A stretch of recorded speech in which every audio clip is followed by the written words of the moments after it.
Bienvenido, maestro. Hola, hola, hola queridos amigos.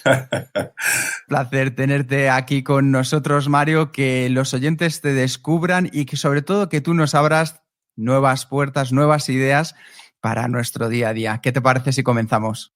Perfecto, adelante. Muy bien. Pues Mario, yo creo que una de las preguntas más interesantes que podemos hacerte para comenzar y que la gente ponga en contexto tu vida es ¿en qué momento descubriste tu vocación por ser médico? Bueno, la vocación la descubrí en un momento en el que, viendo un programa, bueno, de hecho, viendo las noticias en televisión que estaban, bueno, mostrando un tremendo terremoto que había tenido lugar en Sudamérica, yo sentí, de alguna manera, es una cosa difícil de explicar con palabras, sentí de alguna manera el dolor de las víctimas. Y recuerdo perfectamente que en ese programa, en ese reportaje in situ de aquella tragedia, uno de los comentaristas dijo, los médicos hacen lo que pueden para salvar la vida de las víctimas, ¿no?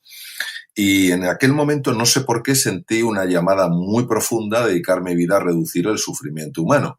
Algo bastante sorprendente porque en mi casa no hay médicos, en mi familia no hay ningún médico, ni tíos, ni primos, ni nada. Todos son abogados, economistas, etcétera. Y además muy sorprendente porque yo tenía claramente definida una vocación, que era la etología, el estudio de la conducta animal. Entonces, esto es algo que me había apasionado desde pequeñito. O sea, los animales, para que te hagas una idea, yo sabía más de animales que el profesor de ciencias, lo cual, por cierto, no le hacía demasiada gracia. Y que de repente mi vida se diera la vuelta como se da la vuelta a un calcetín fue algo que a mí me sorprendió profundísimamente. Pero fue tan claro, fue tan rotundo que en ese momento dije, se acabaron los animales, siempre me han gustado, pero se acabó esa pasión por los animales y empieza la pasión por el ser humano. Y esa pasión del ser humano es algo impresionante porque en tu caso, una cosa es quién estabas siendo, un médico de prestigio, y otra cosa, quién estabas llamado a ser. ¿Qué encontraste más allá de la medicina que te llevó al mundo de la psicología, al mundo del liderazgo, a ese mundo de la pasión por las personas que nos decías?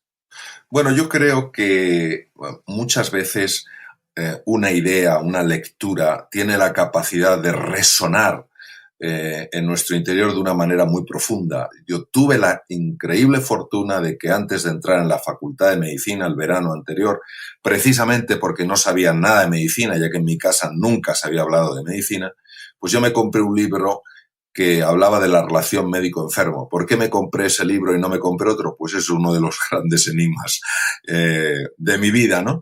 Pero el caso es que aquel libro me tocó cuerdas muy hondas porque hablaba de que ya los griegos, hace 2500 años, los médicos griegos de la escuela del gran Hipócrates, el creador de la escuela de Epidauro, la escuela de medicina, ya se habían dado cuenta de que la comunicación con los enfermos era esencial para que esos enfermos sacaran a flote capacidades hasta entonces desconocidas y que eran esenciales para hacer frente a la enfermedad. Ellos le llamaron el arte médico. Entonces yo entendí en aquel momento como un conocimiento inmediato, sin pasar por la razón, es como una intuición profunda, entendí que para un médico la relación con su enfermo era clave, que aparte de temas más anatómicos, más fisiológicos, nunca se debía perder el contacto con el ser humano.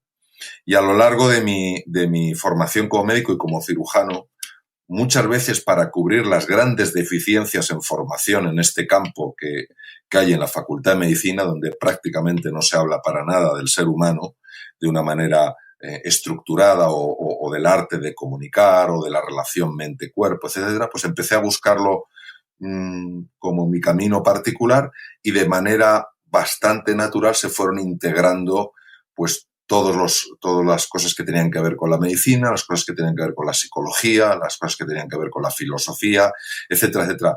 De alguna manera buscando pues ser un médico un poquito más completo. Al final, lo que nos demuestras con este ejemplo es que tú te has convertido en el protagonista de tu vida, Mario.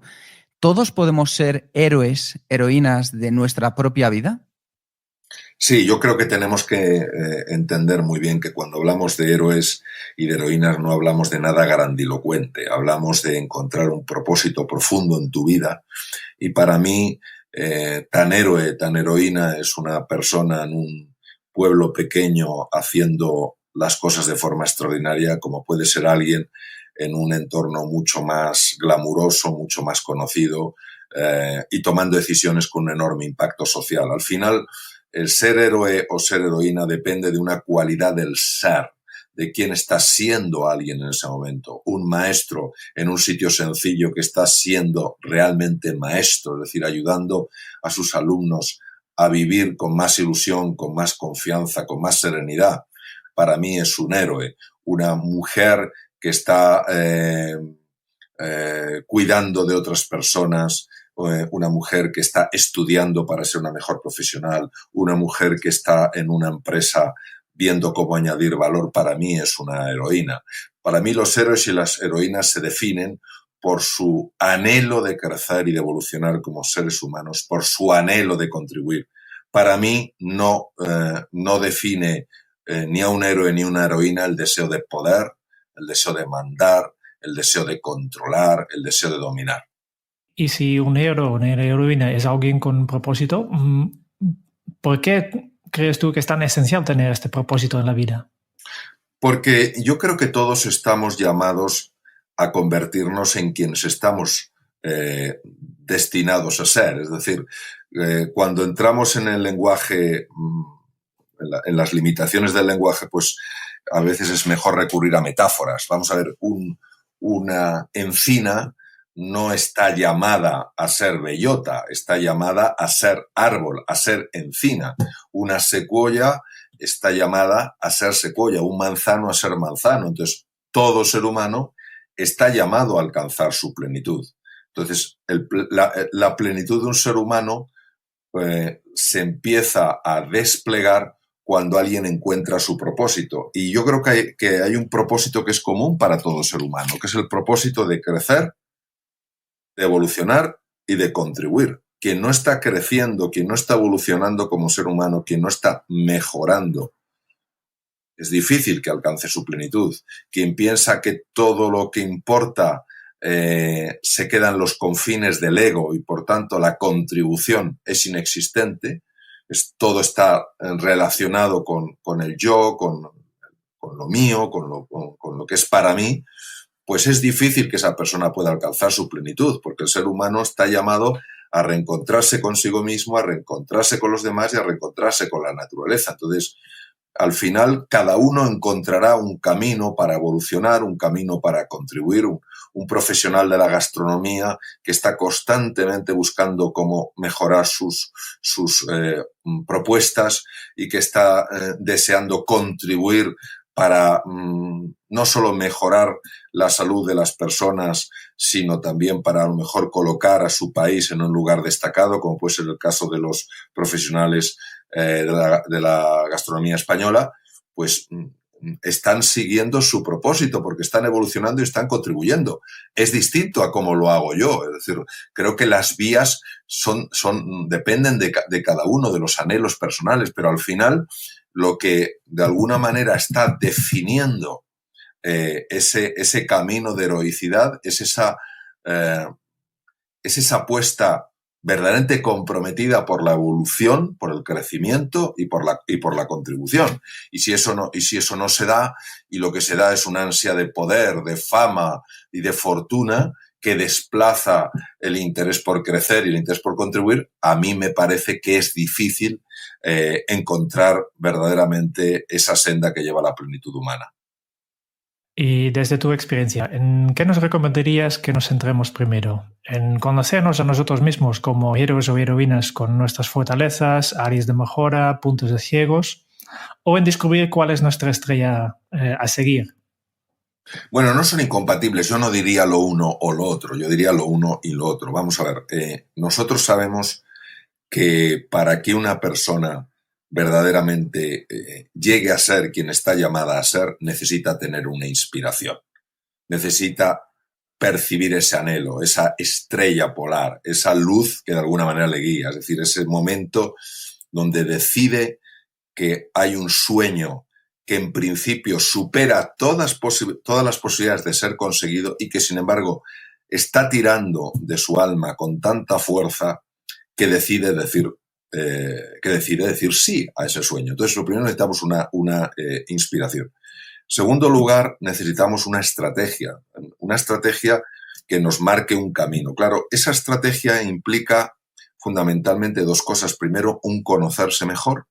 Uno tiene que conocer en qué cosas es eficiente, en qué cosas no es eficiente, pulir aquellos temas del carácter en los que no está siendo eficiente. O sea, yo hay cosas que hago bien y hay cosas que hago mal y procuro potenciar las que hago bien. Ahora, si tengo defectos de carácter, es decir, si soy muy duro, o soy muy blando, o soy poco compasivo, o soy poco generoso, o soy poco humilde, o soy poco valiente, yo eso lo tengo que trabajar. No puedo darme el lujo de no trabajar cosas que son nucleares. Ahora, si no soy una persona especialmente hábil manualmente, imaginemos, tampoco tengo que dedicarme a desarrollar eso. Si no soy una persona especialmente hábil cantando y soy más hábil hablando, pues voy a potenciar mi capacidad de comunicar como orador en lugar de desgastarme intentando ser un cantante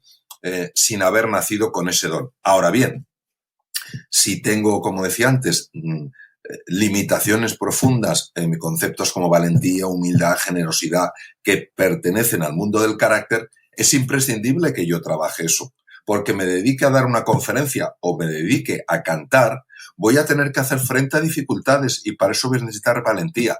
Voy a tener que ser lo suficientemente humilde para darme cuenta de que si estoy donde estoy es porque la audiencia, sea dando una conferencia o la audiencia, si soy un cantante, me ayudan a estar ahí. Entonces, todo esto hay que trabajarlo.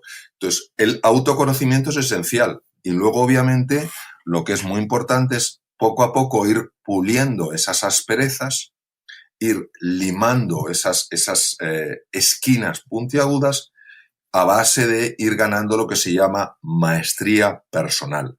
Es decir, tener muy claro cuáles son los valores y los principios sobre los que se sustenta tu vida y cuando algo te saque del eje, lo que se llama enajenar, cuando te saque del eje, saber dónde está el eje y volver. Entonces, a base de conocerse, a base de comprenderse y a base de superarse por medio del esfuerzo, la dedicación y la disciplina, pues esa inspiración que uno tiene va integrándose en un comportamiento vital y ese comportamiento vital va generando una serie de resultados. Muy interesante. Este tiene todo que ver con el último libro que has publicado sobre los 3 superpoderes, en que trabajas un poco 3 áreas, ¿no? La salud física y mental, el bienestar y la felicidad, ¿no? Sí. Y si miramos un poco el primer pilar de esto, ¿no? De salud física y mental, ¿de qué hablamos cuando hablamos de salud física y mental? Bueno, vamos a ver, el cuerpo es el gran desconocido y esto puede resultar sorprendente porque cuando hablamos del cerebro, todo el mundo acepta, todo el mundo asume que el cerebro humano es el gran desconocido. Yo diría que el cuerpo es el gran desconocido. Por ejemplo, yo efectivamente soy cirujano general y del aparato digestivo, he ejercido la profesión 26 años y he conocido las cosas probablemente más finas y sutiles del funcionamiento del tubo digestivo.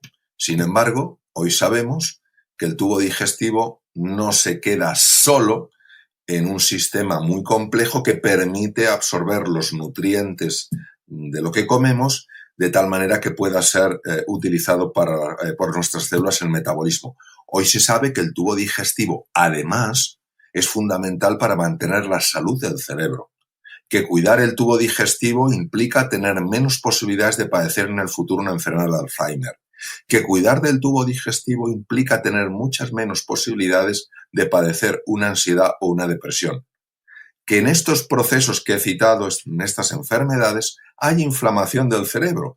Y uno de los causantes de esta inflamación es un problema en el funcionamiento del tubo digestivo. Entonces, doy mucho peso al cuerpo porque el cuerpo nos da un montón de pistas. El corazón siempre se había tomado como una simple bomba mecánica. Entraba la sangre por las aurículas, salía por los ventrículos y ya está. Hoy en día se sabe que el corazón tiene memoria. Hoy se sabe que el corazón es capaz de transmitir información a través de los pulsos mecánicos. Hoy se sabe que el corazón es capaz de cambiar hasta el ritmo eléctrico del encéfalo humano.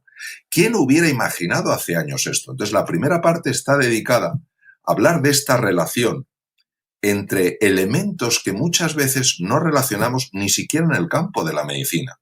Elementos como el cerebro humano, elementos como el tubo digestivo, elementos como la nutrición, cómo afecta a la salud cerebral, buscando sobre todo que las personas miren a su cuerpo con un enorme respeto, que cuiden de él, que hagan ejercicio físico. El ejercicio físico es capaz de activar la producción de 3 sustancias en el cerebro que no solo mejoran la vascularización, la formación de vasos sanguíneos en el cerebro, sino que además favorecen la conexión entre las neuronas. ¿Quién hubiera imaginado hace años que el ejercicio físico tenía este poder? ¿Quién hubiera imaginado que lo que comamos o no comamos tiene un impacto grande en el funcionamiento del cerebro? Entonces esa es la primera parte y por eso le doy tanta importancia a lo más físico, a lo más sensorial, al cuerpo humano. Claro. En principio todos disponemos de 24 horas al día y tenemos un reloj biológico y nosotros hemos tratado este tema hace unos episodios, en episodio 35 sobre los cronotipos, ¿no? Mi pregunta para ti, Mario, ¿cómo podemos adaptar al máximo estos recursos en nuestra vida?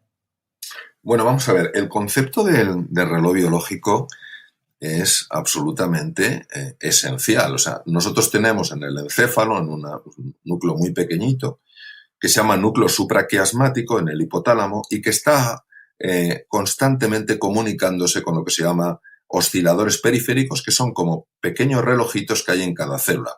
Se calcula, por supuesto es un número aproximado, se calcula que hay 60 trillones de células y nosotros hoy sabemos que cada pequeña célula tiene un oscilador periférico que está en contacto con el reloj central. ¿Qué ocurre? Que cuando el reloj central y los osciladores periféricos están sincronizados, la posibilidad de padecer un tumor se reduce significativamente. La posibilidad de que nuestro cuerpo, de nuestro sistema inmune funcione mejor, aumenta.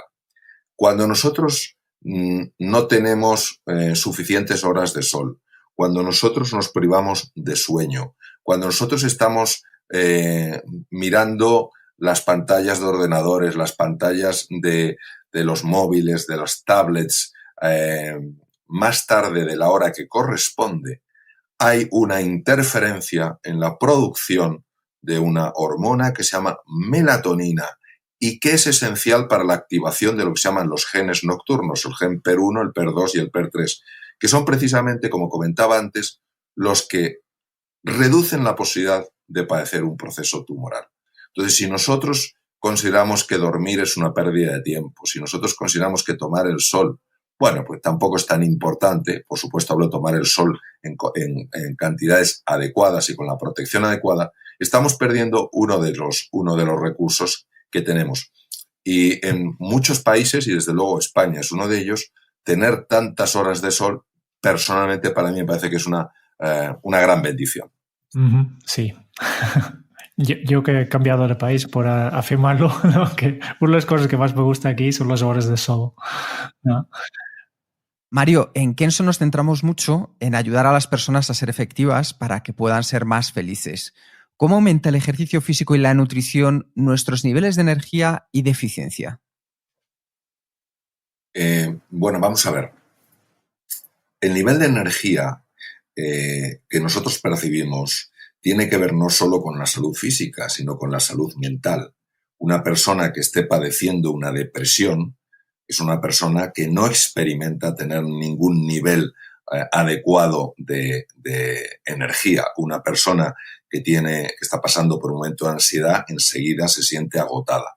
Entonces, todo aquello que por un lado cuide la función de las células del cuerpo, para que su metabolismo, es decir, esos procesos a través de los cuales obtiene la energía que le permite a la célula llevar a cabo su función, y que por otro lado esté equilibrando la función cerebral, todo eso inevitablemente o indudablemente va a conducir en una sensación de mayor energía. ¿Qué ocurre con la nutrición? Pues mira, lo que ocurre con la nutrición es que muchas veces no somos conscientes del gran problema que supone basar nuestra nutrición en picos de glucosa en la sangre, pues tomándonos un montón de cosas de comida rápida, tomándonos un montón de cosas que tienen un montón de azúcar. Entonces tenemos esa especie de pico de actividad y decimos, esto que bien me ha sentado. Pero lo que no somos conscientes es del espacio que hay entre medias y nos vamos acostumbrando a un tipo de energía que es una energía en picos y que va desgastando y va dañando al organismo. Entonces, el que nuestro cuerpo y nuestro cerebro reciba de una manera continua la cantidad de nutrientes que es la adecuada para su funcionamiento metabólico, eso es lo esencial. Entonces, nosotros, por ejemplo, observamos en países del arco mediterráneo que la dieta mediterránea está considerada, sin duda, como la mejor que existe en el mundo. De hecho, se recomienda, entre otros sitios, en la Universidad de Harvard, en montones de hospitales. Es una dieta extraordinaria. Sin embargo, nuestra forma de comer muchas veces no es la más adecuada. Es decir, nos saltamos muchas veces el desayuno, comemos demasiado tarde, cenamos muchísimo y todo esto, nos guste o no, va teniendo un efecto acumulativo en el organismo y una de las expresiones es la falta de energía. Claro, al final yo creo que es una de las cosas claves que efectivamente teniendo, como decías tú, un buen sol, teniendo esta dieta, esta nutrición, son cosas que además dependen de nosotros mismos. Y tú, si tuvieras que recomendar una pequeña cosa a nuestros oyentes que pudieran empezar a hacer para potenciar a día de hoy su salud física y mental, ¿qué les podrías recomendar? Simplemente algo que fuera sencillo y fácil. En cosas muy sencillas, por ejemplo, desde el punto de vista de la cronobiología, es decir, de todo lo que hemos hablado de los genes reloj, etcétera, etcétera, que no duerman menos de 7 horas al día, que duerman entre 7 y 8 horas. Solo un 2% de la población está biológicamente preparada para dormir menos de 7 horas sin tener efectos negativos. Los efectos negativos de dormir poco son un aumento del nivel de ansiedad, un aumento del nivel de depresión, peor memoria, mayor irritabilidad, peor funcionamiento de lo que se llama el sistema nervioso parasimpático, que es el que se encarga fundamentalmente del cuidado de nuestras células. Entonces, eso en cuanto a dormir. En cuanto a temas de pequeñas cabezaditas en la hora sexta, lo que es la siesta, la hora sexta que definieron los romanos, hoy se sabe perfectamente que una cabezada de 10 a 20 minutos es altamente recuperadora. Más largas, salvo que una persona pues, tenga que estar recuperando sueño atrasado, más largas no son convenientes. Respecto al tema del ejercicio físico, una propuesta muy sencilla y muy eficaz es todos los días caminar deprisa 30 minutos que se pueden dividir en 3 grupos, en 3 bloques de 10 minutos. 10 minutos por la mañana, 10 minutos a mediodía, 10 minutos antes de acostarse. La caminata por la mañana es la más importante porque es la que ya determina el nivel de metabolismo que va a haber durante el día, o por lo menos influye mucho en ello. Y en esta caminata es importante que la persona cuando camine sienta que al menos en un grado moderado su corazón y su respiración aumentan en la frecuencia. Es decir, no sería, suelo decir, no sería un ir a ver tiendas o ir a una librería, sería andar sencillamente para hacer que el corazón y la respiración se activen. Desde el punto de vista de la nutrición, pues esto sería tan sencillo como decir que cuando comas la mitad de tu plato sean vegetales. Y número 2, que reduzcas drásticamente el consumo de azúcar. ¿A qué me refiero? La Organización Mundial de la Salud considera que deberíamos tomar, y excluye por supuesto el azúcar contenido en las frutas, máximo 36 gramos de azúcar al día, que equivale a 6 cucharaditas de té. No me preocupan tanto los postres, obviamente estarse todos los días tomando pasteles y tartas pues no es lo más adecuado, pero sí inquieta, y no solo a mí, sino a la Organización Mundial de la Salud, la cantidad de azúcar que hay en muchos alimentos procesados. No somos conscientes de la cantidad masiva de azúcar. Entonces, el problema es que el azúcar, claro, cuando hablamos del azúcar, estamos pensando son las calorías y decimos, bueno, las calorías, el azúcar da pocas calorías. El problema no está en las calorías del azúcar. El problema está en que los consumos excesivos de azúcar producen en el organismo un cuadro que sí es serio, que se llama de resistencia a la insulina. Y la resistencia a la insulina es la encargada de meter el azúcar en las células, pero cuando las células ya no pueden más de azúcar, se resisten a que la insulina empuje e introduzca más azúcar en ellas. Entonces, el problema de la resistencia a la insulina es que está asociada con un cuadro, que es un cuadro inflamatorio, que se llama síndrome metabólico. Y el síndrome metabólico es capaz de generar inflamación desde las articulaciones hasta el corazón, pasando por el cerebro. Y esto ya no es un dato menor. Entonces, por eso tenemos que ser muy cuidadosos en eso y yo diría que si reduces la cantidad de azúcar, si la mitad de tu plato es de vegetales, ya vas bien. ¿Que puedes ir mejor? Pues entonces ya tendrás que reducir grasas, etc. Y, por supuesto, eliminar todas aquellas grasas que son antinaturales. Es decir, aquellas grasas que son líquidas y se solidifican, son sometidas a un proceso antinatural y no son muy recomendables. Otra de las áreas que tratas en tu libro, Mario, acerca de los 3 superpoderes es cómo potenciar el bienestar. ¿De qué hablamos cuando la gente habla de bienestar? Hablamos fundamentalmente de la mente humana. Es decir, yo distingo cuerpo, mente y alma, teniendo en cuenta que están tan interrelacionadas que no podemos separarlos y distinguirlos. Es decir, una mano tiene una palma y un dorso. Yo puedo distinguir la palma y el dorso, pero no hay una mano que no tenga palma y no tenga dorso. Es decir, que aunque son distinciones para podernos entender, no reflejan la realidad. Es decir, todo está tremendamente interconectado. ¿Qué pasa con la mente? La mente que nosotros tenemos es una mente que genera muchos problemas por una serie de razones. Y muchas personas que en su vida no están disfrutando verdaderamente de la vida, no están alcanzando sus objetivos, no están aprendiendo como les gustaría aprender, tienden a pensar que existe en ellos un defecto estructural, es decir, que su estructura cerebral es una estructura pobre. Les falta inteligencia, les falta creatividad, les falta capacidad. Yo lo que propongo en el libro es algo muy distinto y está basado en la investigación, no es una teoría que se me haya ocurrido a mí. Está basada en la investigación y yo he podido comprobar que es así.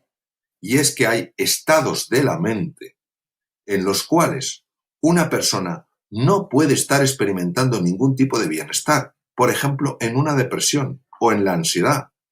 Y en una depresión una persona no es capaz de aprender, no es capaz de apreciar, no es capaz de disfrutar. Y en el fondo, muchas veces es porque su mente no para de generar pensamientos negativos, lamentaciones por el pasado, preocupaciones por el futuro. Entonces, en el libro lo que yo muestro es un camino para cambiar los estados mentales. Hay 4 grandes estados mentales. Los 2 negativos son el de supervivencia y el que se llama de burnout, estar quemado. Y los 2 estados que son positivos son el estado de recuperación y el estado de alto performance. Entonces, una persona que esté quemada no es una persona que rinda, pero es importante entender esto. No rinde no porque le falte inteligencia, no rinde no porque le falte creatividad. Es que nadie rendiría en un estado mental así. Es como si yo tengo el mejor reloj del mundo y lo someto y lo pongo ante un imán potentísimo. Llega un momento en que estructuralmente ese reloj no le pasa nada, yo lo puedo abrir, todo está perfecto, pero no me da la hora. Tendemos a pensar que nuestro reloj está defectuoso, en lugar de pensar que hay estados mentales que actúan como este imán superpotente y que hace que el reloj no funcione por bueno que sea el reloj. Entonces, claro, cuando uno es consciente de que la mayor parte de los problemas no tienen nada que ver con una falta de capacidad, con una falta de inteligencia, con una falta de creatividad, sino con el hecho de estar atrapados en un estado mental, entonces puede iniciar su camino para salir de ese estado mental. Y Mario, si alguien está en la zona de supervivencia o en la zona de burnout, ¿qué puede hacer para salir de este estado y pasar a los estados más positivos? Bueno, vamos a ver. Hay veces que uno está metido en un estado tan profundo de burnout o de supervivencia que necesita la ayuda de otras personas, que realmente en ese momento no es capaz de salir sola. Pero una de las cosas que yo propongo en el libro es entender cómo se ha caído, por qué se ha caído ahí. Por ejemplo, si una persona no hace ejercicio físico, si una persona no cuida lo que come, si una persona además no tiene ilusión por las cosas, si una persona además no para de criticar todos sus intentos por mejorar, esa persona poco a poco, de forma sutil pero imparable, acaba entrando en unos estados mentales oscuros. Si una persona está en un entorno donde le están recordando constantemente lo poco que vale, lo poco que es capaz de hacer, etcétera, etcétera, todo eso es como un depósito que va hundiendo a la persona. Entonces, primero tomar conciencia de cómo has llegado ahí. Personas, por ejemplo, que empiezan a dormir muy poco y acaban en un estado de irritabilidad y un estado de quemado, estado de burnout que dicen, ¿cómo estoy ahí? Bueno, porque no estás descansando. La Clínica Mayo, una de las mejores del mundo, y esto fue publicado, no es ningún secreto, se dio cuenta de que sus profesionales, el 25% de ellos, estaban en fase de burnout. Tenían tal carga asistencial, tenían tan poco descanso que al final estaban así. ¿Qué hicieron? Una vez que se dieron cuenta de cuál era el problema, pusieron una solución. Y luego también es muy importante ser consciente del tipo de espacios que uno está creando. Si una persona en una empresa, un niño en un colegio, una persona en su familia, se siente constantemente amenazada, bien por amenazas físicas, bien por críticas, por desprecios, por lo que sea, esta persona va a entrar automáticamente en un modo de supervivencia. Entonces, las personas que tienen cargos de responsabilidad tienen también que ser conscientes de que su responsabilidad no solo es la de conseguir resultados, es la de favorecer que se creen entornos donde la gente no trabaje con miedo, donde las personas no vivan con miedo, porque además estos estados de supervivencia producen una merma enorme en el funcionamiento de áreas cerebrales que están dedicadas a aprender, a descubrir nuevas opciones, a imaginar, a negociar. Entonces, claro, una persona que está emocionalmente bloqueada está psicológicamente anulada. Entonces, todos tenemos una responsabilidad muy grande a la hora de crear entornos amables, donde las personas, bueno, tengan que esforzarse, pero no tengan por qué ir ni a sus casas, ni a los colegios, ni a las universidades, ni a las empresas con miedo. Y Mario, ¿cómo se relacionan el bienestar y salir de nuestra zona de confort? Vale, bueno, vamos a ver. Nosotros nos acostumbramos a aquello que consideramos que es lo único a lo que podemos acceder en la vida. Es decir, llevamos tanto tiempo teniendo un nivel de salud, teniendo un nivel de prosperidad, teniendo un nivel de bienestar y de felicidad, que llegamos a la conclusión, asumimos que eso es lo único accesible para nosotros. Salir de la zona de confort implica atreverte a superar los límites que tu mente ha marcado, el corralito en el que te ha encerrado, para hacer un upgrading, una mejora en todos los aspectos de tu vida. ¿Qué ocurre? Que como nosotros no sabemos que hay vida más allá del corralito, preferimos quedarnos con lo malo conocido que lo bueno por conocer. El refranero en la lengua española en esto es tremendo. Más vale pájaro en mano que ciento volando.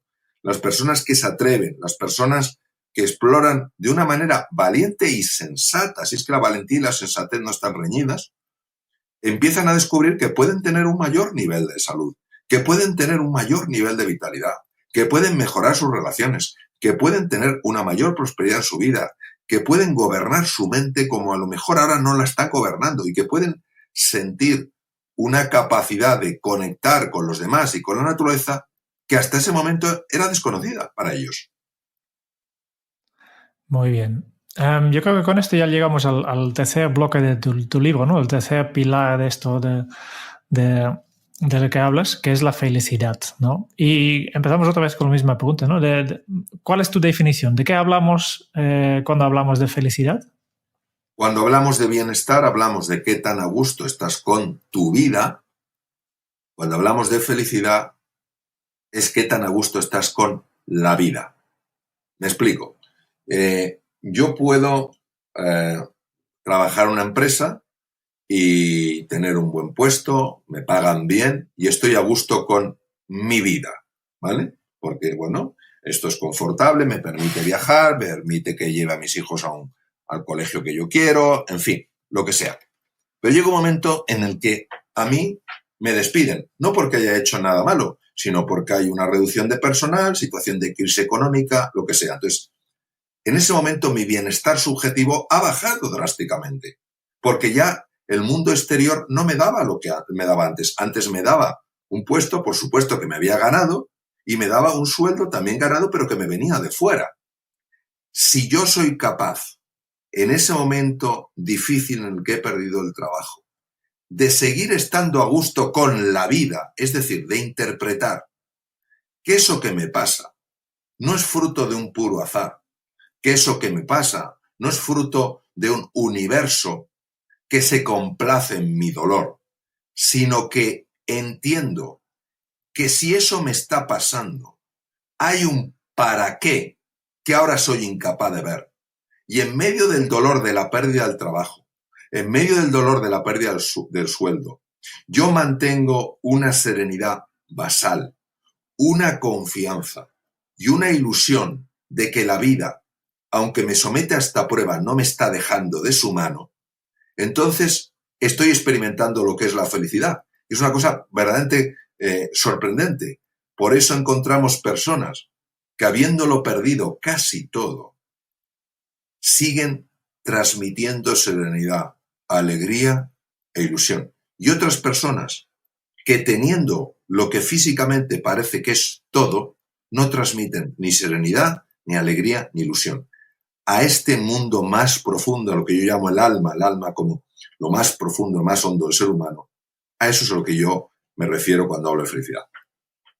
Mario, y una de las cosas que estabas comentando ahora también es, hacías referencia dentro de la felicidad a los otros. ¿Qué importancia tienen los demás en nuestra propia felicidad? Pues yo creo que toda, por la siguiente razón. Yo creo que el bienestar sí puede ser accesible para una persona que esté muy centrada en sí misma, porque puede disfrutar de una comida extraordinaria, de conducir un coche magnífico, de volar en una clase espectacular, pero si le falta esa vocación de contribución, esa vocación de ayudar a otros a salir adelante, esa vocación de ayudar a otros también a disfrutar de más salud, de más bienestar, de más prosperidad, de más felicidad, no puede ser feliz, porque el bienestar se puede rellenar desde el tener. La felicidad solo se puede rellenar desde el ser, y el ser es lo que vive más allá de los confines del ego. Una persona atrapada completamente en su ego no puede entrar en el espacio del ser. Por eso, cuando una persona se abre al otro, a la alteridad, y se construye el nosotros, en ese espacio emerge el ser. Y por eso ese anhelo de ser es el anhelo del encuentro con la otra persona. Es como una ola que se encuentra con la otra ola, descubriendo que ambas tienen la misma naturaleza, que ambas son océano. ¿Y se puede medir la felicidad? Vamos a ver, la felicidad se puede sentir, la felicidad se puede expresar. Medirla en un cuestionario ya es más difícil, porque ahí de alguna manera se entremezcla el bienestar con la felicidad. Yo creo que la felicidad sobre todo se expresa cuando en momentos de dificultad, como comentaba antes, la persona sigue manteniendo esta confianza esencial en la vida, esta serenidad y esta alegría.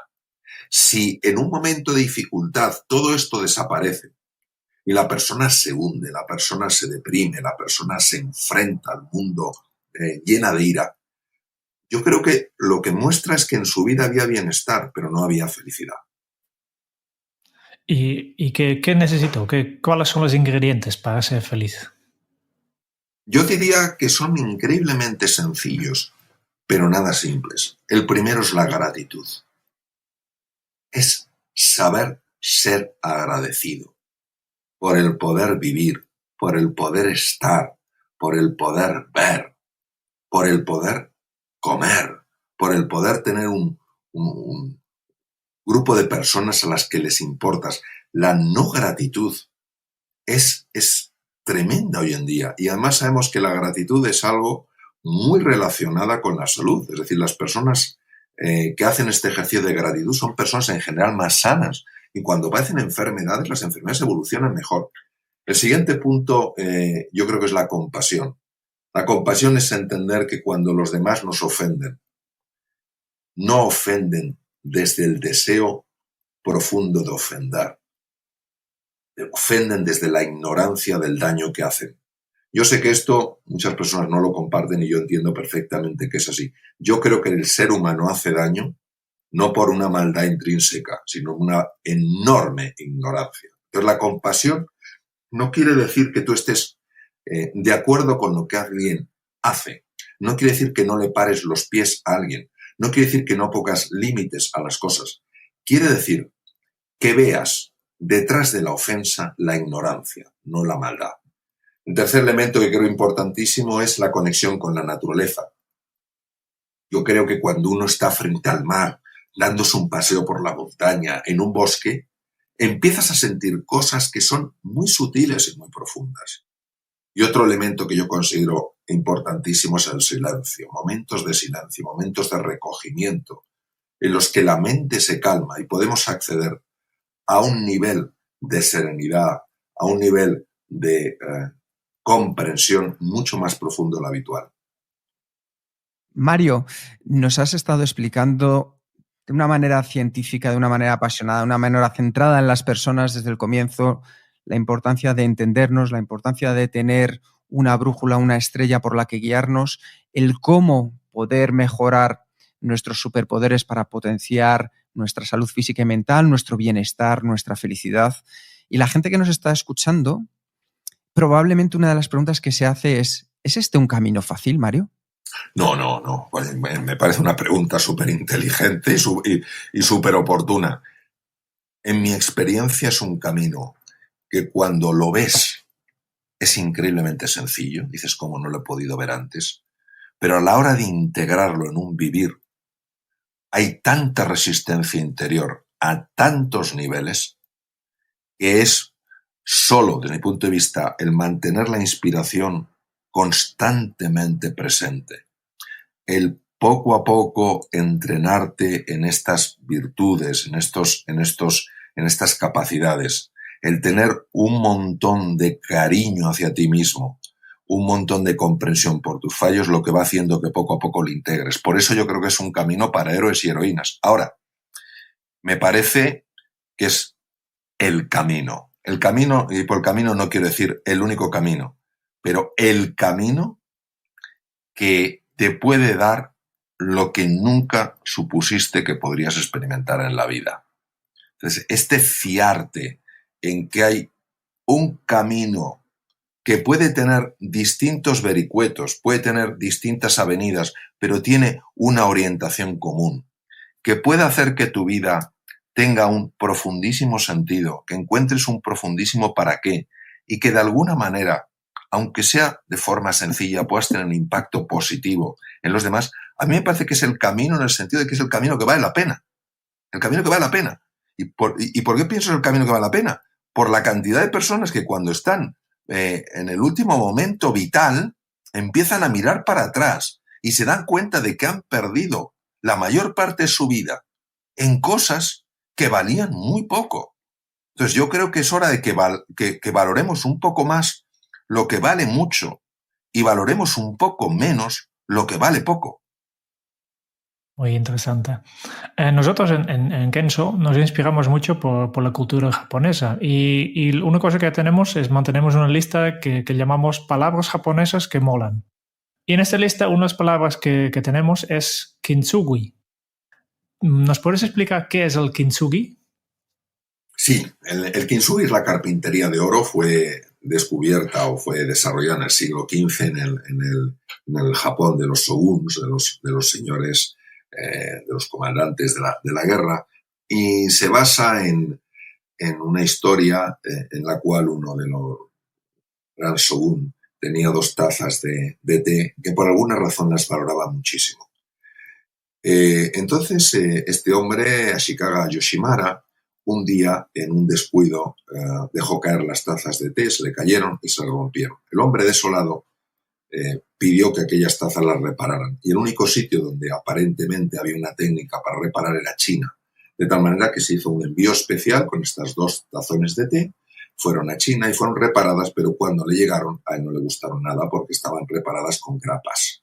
Entonces, es verdad que podían contener todavía el líquido, pero habían perdido la suavidad, habían perdido la elegancia. Y el hombre llamó a gente de su corte y les preguntó, ¿será posible que en Japón no haya nadie capaz de reparar esto de otra manera? Y efectivamente había un arte que todavía no había alcanzado ni el prestigio ni la fama que hoy tiene hoy en día, que es el kintsugi, la carpintería de oro.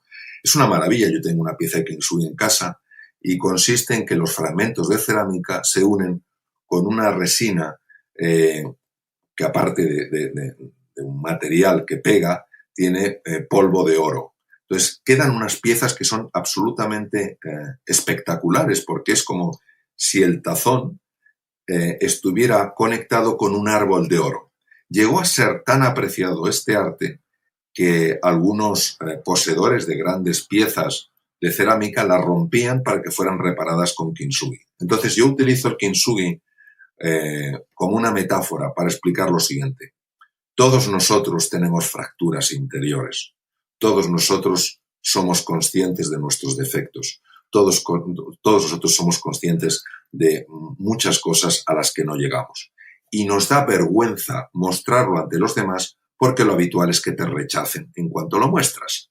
O sea, si eres una persona simpática, si eres una persona cariñosa, si eres una persona generosa, si siempre estás dispuesto, pues los demás te aceptan muy bien. El momento en que tienes un mal gesto, el momento en que estás irritable, el momento en que estás preocupado, el momento en que estás enfadado, pues todo el mundo o muchas personas dicen, bueno, vamos a dejarle que se calme. Sin embargo, desde mi experiencia y desde mi forma de ver las cosas, hay una fuerza enorme en el universo, es una fuerza llena de conciencia y amor, que está dispuesta a recibir esas fracturas que nosotros no podemos enseñar a los demás, y si se las mostramos y le pedimos ayuda, la rellena con el oro más puro. Esto implica una apertura al mundo de la trascendencia, una apertura al mundo de la espiritualidad. No necesariamente hay que llamarle Dios, se le puede llamar universo, se le puede llamar vida en mayúsculas, se le puede llamar energía cósmica, se le puede llamar como se le quiera llamar, porque a veces cuando ponemos nombres a las cosas tenemos muchos problemas, porque es como querer meter el océano en un agujero que hagamos en la playa, ¿no? Pero es mi experiencia que cuando uno se rinde ante el universo, ante una fuerza descomunal que todo lo puede, y sin miedo le muestra sus fracturas, por caminos sorprendentes, uno empieza a mejorar. Las personas que tienen un concepto exclusivamente materialista de la vida, entendiendo por materialista que piensan que el mundo es exclusivamente materia, que no hay nada más, que no hay trascendencia, que no hay nada más allá de lo que los sentidos nos muestran, encuentran una gran dificultad en esto y yo también lo comprendo. Y aquellas personas que se abren un poquito y no tienen vergüenza de mostrar sus vergüenzas ante un universo que es puro amor y compasión, sabrán perfectamente que esto es lo que ocurre, que empiezan a mejorar por caminos sorprendentes. Muy bien. Y yo creo que con esto ya podemos pasar al cuestionario Kenso.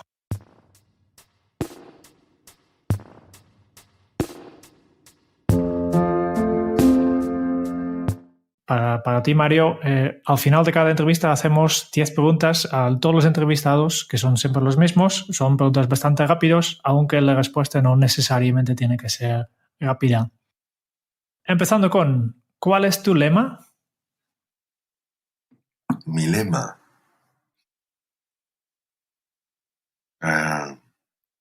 Yo no tengo un lema así que lo tenga presente como palabra. Lo que tengo es como una inspiración vital cada día de mejorar. Entonces, pero no lo he convertido en un lema. Es como una inspiración, es un movimiento que me busca o que me mueve a intentar, aunque sea de forma muy humilde, mejorar cada día.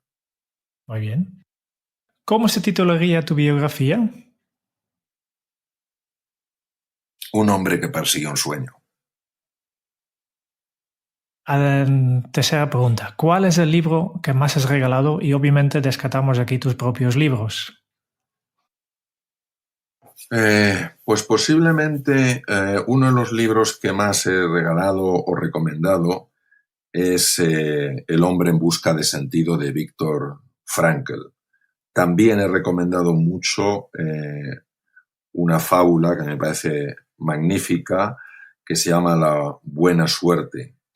Y también he recomendado mucho otra fábula que se llama El caballero de la armadura oxidada, porque creo que de forma muy visual y muy sencilla hablan de elementos que son muy profundos. ¿A quién te gustaría o te hubiera gustado conocer? Sin ninguna duda, Jesucristo. ¿Cuál es tu posesión más preciada? Como posesión, yo diría que mis libros. Muy bien. ¿Qué canción pones a todo volumen para subir el ánimo? The Best, de Tina Turner. Vale. Y seguramente has hecho ya muchísimas entrevistas y nosotros siempre queremos inspirarnos un poco. Por tanto, te preguntamos, ¿cuál ha sido la pregunta más interesante que te han hecho? Pregunta más interesante que me han hecho. La verdad es que he tenido, como tú comentas, mucha fortuna, no solo en las entrevistas, sino en la calidad extraordinaria de las personas que han tenido la amabilidad de entrevistarme. La pregunta más sorprendente que me hicieron, porque me la hizo Julia Otero, una magnífica periodista. Estábamos hablando de uno de mis libros y estábamos hablando de temas de salud.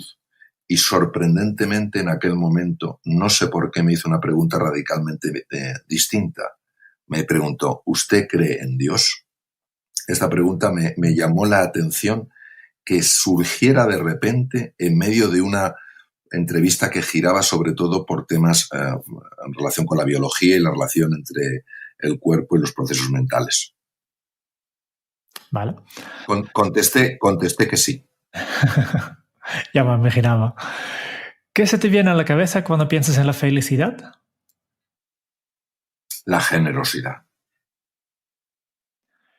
¿Qué película volverías a ver cada año? Sin duda, Gladiator. Muy bien. Y ya para terminar, si tuvieras que dejar un mensaje en una cápsula para tu yo del futuro, ¿qué le dirías? El mundo real es infinitamente más benévolo que el mundo mental. Fíate de la realidad, explora con tus sentidos, atrévete y no te dejes guiar tanto por lo que te diga tu cabeza, porque tu cabeza muchas veces no está conectada con la realidad.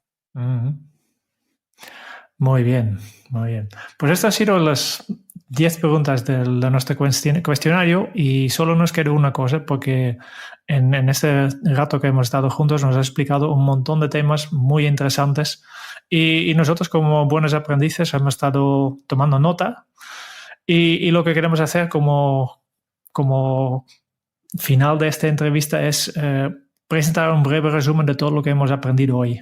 y de este se encarga el Quique. La historia de un médico, la historia de Mario, una persona con vocación de reducir el sufrimiento humano, una búsqueda de un camino particular que le llevó a integrar su conocimiento médico, filosófico, de comunicación y humano para crear y ofrecernos un gran regalo, ser capaz de ayudarnos a crecer a través de la pasión que tiene por las personas. Gracias a Mario, durante esta entrevista hemos conseguido tener la fortuna de hacernos resonar dentro de nosotros mismos, de tocar cuerdas hondas que nos van a hacer cambiar. Porque, como decía Mario, el ser humano está llamado a encontrar un propósito profundo en su vida, una inspiración que nos lleva hacia donde la plenitud se despliega, porque todos estamos llamados a ser quienes estamos llamados a ser. Una búsqueda que compartimos, una búsqueda común basada en el anhelo de crecer, evolucionar y contribuir. El propósito brota de una inspiración que nos indica hacia dónde queremos llegar. Y la estrategia es el conocernos a nosotros mismos. A partir de ahí podemos pulir a base de ganar maestría personal en entender cuáles son los valores y principios que nos mantienen en el eje de nuestra vida.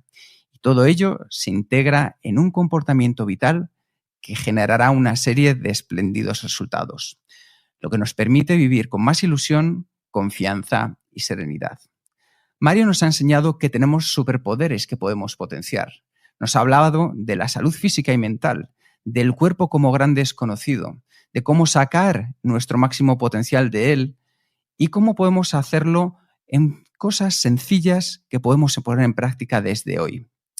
Por ejemplo, cosas que dependen de nosotros mismos, como dormir entre 7 y 8 horas, de esa pequeña siesta de 15 minutos, de salir y disfrutar de tomar el sol, de adaptar y adoptar una dieta mediterránea eliminando grasas naturales, reduciendo el azúcar, y que la mitad de tu plato, que lo que veas sean vegetales. Todo ello, si le sumamos unas pizcas y caminamos todos los días 30 minutos a un ritmo que notemos que nuestro corazón y respiración se activa, hará que nos movamos hacia adelante. El segundo de los superpoderes que podemos potenciar es nuestro bienestar, que es el qué tan a gusto estamos con nuestra vida.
Vivir de manera plena la interconexión coherente de nuestro cuerpo, mente y alma. Y si estamos atrapados en un estado mental negativo, Mario nos propone un camino para que retomemos el liderazgo de nuestra vida.